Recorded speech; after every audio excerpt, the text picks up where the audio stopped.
golf, probably. Yeah, I would think so. It's a lovely day, isn't it? That's for sure, yeah. Arne, good morning. Good morning.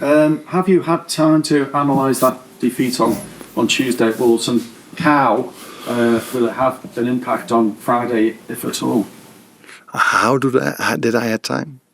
Yes, you must have had time. Yeah, for sure. But I have time after every game to analyse it, and that's what we did this time again as well. A game which was not so difficult to analyse. A lot of ball possession for us, without being able to create a lot of chances. Not for the first time this season. That has happened to us, but enough chances, because I watched quite a lot of football, to win the game. Which we didn't win the game, of course, but we didn't convert it into goals. And then also not for the first time this season, maybe their first shot on target, I'm not sure, but the first attack they had led to a goal.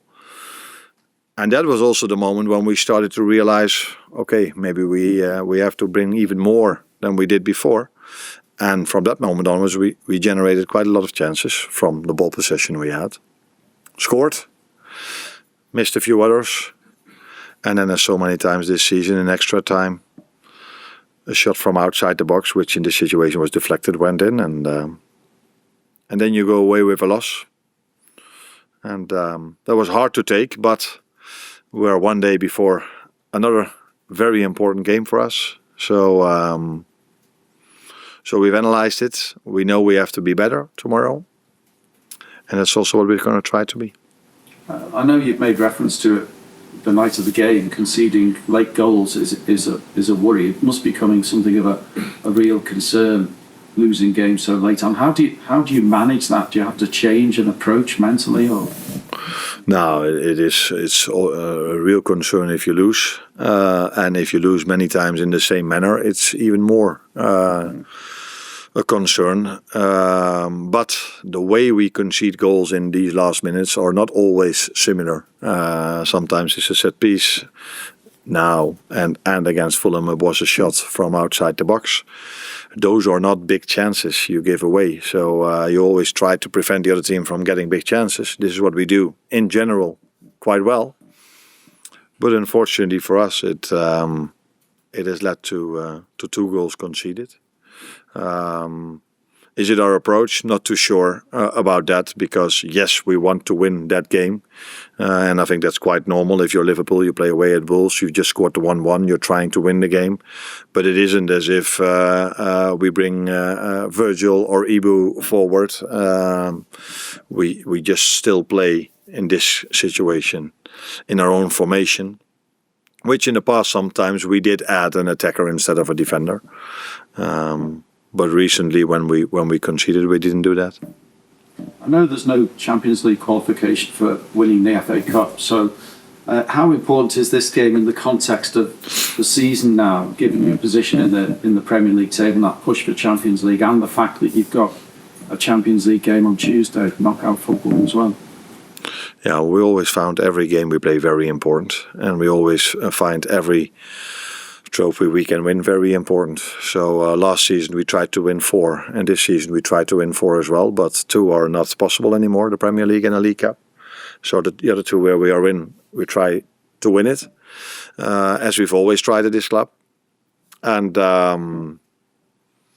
of course for us, qualification for Champions League is massive, as we all know. But that's not on the line tomorrow. Tomorrow the FA Cup is on the line, and that's a massive game for us.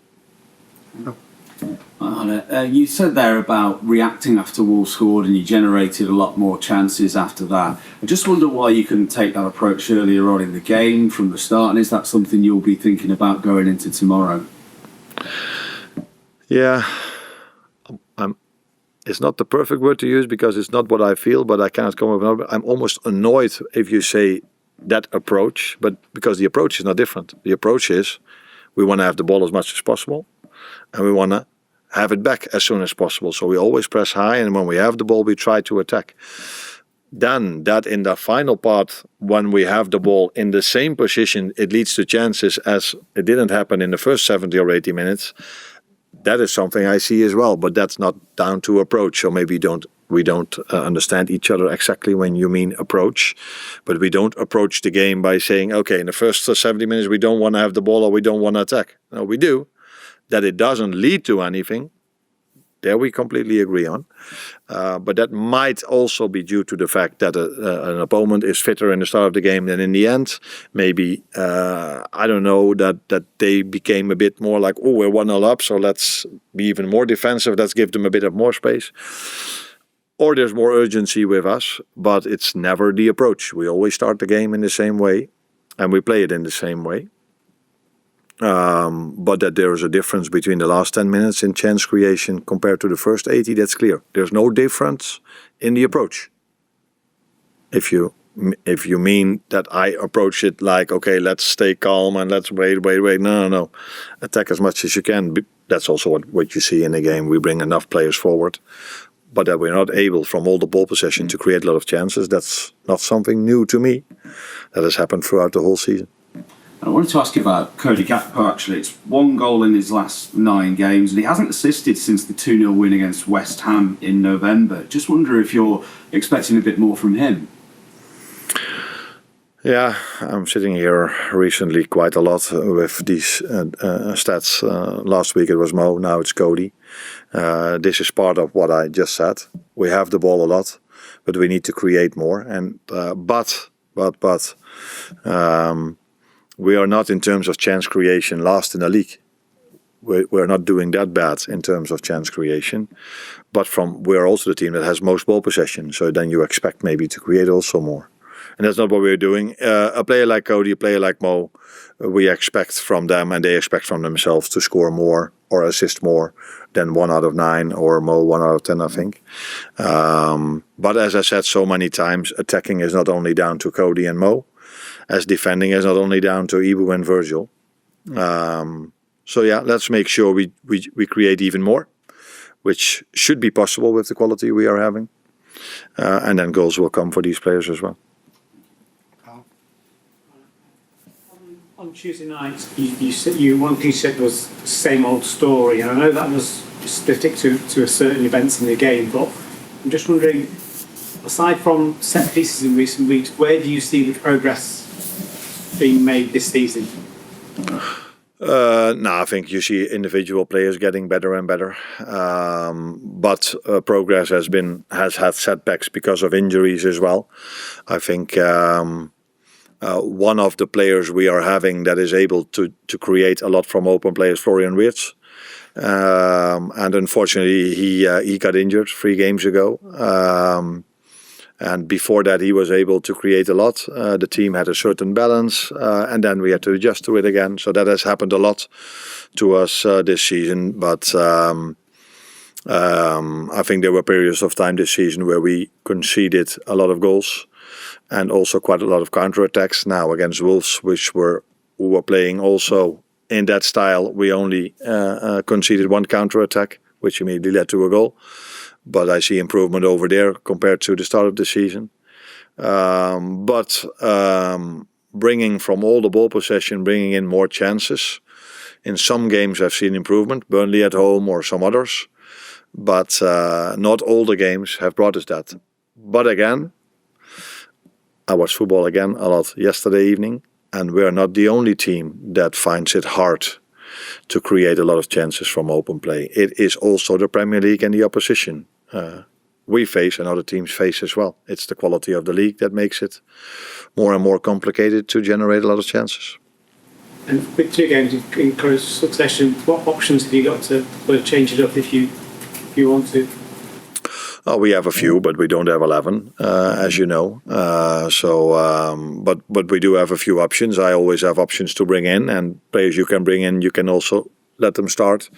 So we do have a few options, but again, not for the first time this season that 3 days after a game we've again dropped points, and that is something I've seen us doing quite a lot this season, and now it's again 3 days after the last one.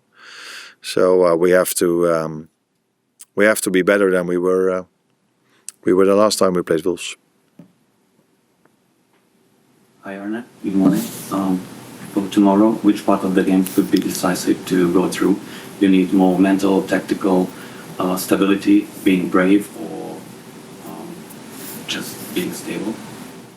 Mental and tactical stability. I have no clue what you mean by that, but what is mental? What is being tactically stable? I mean, if, for example, you got the lead for the game, and you have to maintain the lead because at the end of the game, a draw wouldn't be maybe enough. Oh yeah, you mean it like that? Yeah, that is what we are aware of. That a draw is not enough, and it will not end in a draw because there's no replay, is it? No, so it will not end in a draw. So yeah, that is true. I don't actually know how to answer that question because I don't understand the question. So, but maybe that's just me. So okay, let's get it through again. So which part of the game could be decisive to go through? Every part of our game is decisive because you need to be on top of your game in every part of it at Premier League level. So I hope we defend in the same way as we defended against them the last time. Because if you only concede one chance, that is against any Premier League side as you want it to be. And usually that one chance doesn't go in. Can happen, but it's a bit weird that from one chance they score twice. And on the ball, we need to improve. That's for sure. But easier said than done because this is something we are trying for a long time already to be able to generate more chances from the ball possession we have. But we will keep on training on it, keep on finding answers to that with the players we have available, because you sometimes you can want something else, but if you don't have certain players available, then those answers will not always be the right answer to the questions we have. So within the constraints we work in, we have to find the answers. James? Where's Florian up to? He trained half on half yesterday with the team, and what I mean with that, he was a joker you say over here, I think. So he made the next step in his rehab. So let's see where he is today, and if he then could be available for a few minutes tomorrow in the best scenario. A few minutes in the best scenario. Did everyone else come through okay? Yeah, I think they did. Yeah, till now they did. And just the club announced yesterday their summer tour plans to go back to America. Were you part of those discussions? Are you already locked in discussions about exactly what the summer looks like? It's an interesting way of asking another question that you want to ask, but yes, I was fully aware of the fact that we go to the States next season. Yeah. Hi Arne, I wanted to ask another question around the general approach of the team. Now, you said yourself there very clearly that you're not telling them to go out there and be passive, but you did say after the match that at half-time you told them that they could move the ball quicker from side to side. Is that something you've had to say quite a few times this season, and why do you think that they are starting this game without having that same kind of impetus? No, but my job is so much easier than theirs. Because I'm standing there on the side and I can see everything, and they are in full action, and the distances from the teams are really small, so really tight areas. And for me to zoom out and see it, and then walk to my iPad and see it even better, and then showing at halftime, okay, boys, there is more space than you think to play it from side to side. Yeah, that's easier said than done. But don't think that before the game I tell them, let's stay as long as we can on the same side. Let's try to stay as long over there. And please, Virgil Ibu, never play a ball forward. Just play it as long as you can towards each other. Now, that would be as ridiculous as we both know it is.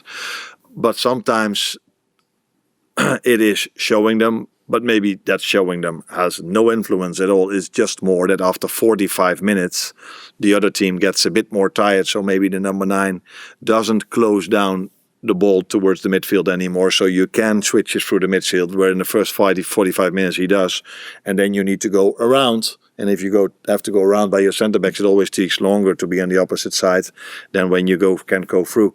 And that sometimes has to do with the fact that if players get tired, they don't close gaps as much anymore as they do the first half, and sometimes it just needs another emphasis on it to show. But it's not. I'm not a tactical genius. If I tell them to go faster from side to side, everyone can tell this to them, and that's what we say before the game and after the game. But you play against an opponent as well that tries to prevent you from playing the ball from side to side. Is this one of those instances where playing the same team again is actually a benefit because you've had the chance to do it one time, you can analyse what didn't go well, and you can say, or maybe stress the chance of being able to do it a little bit better the second time around?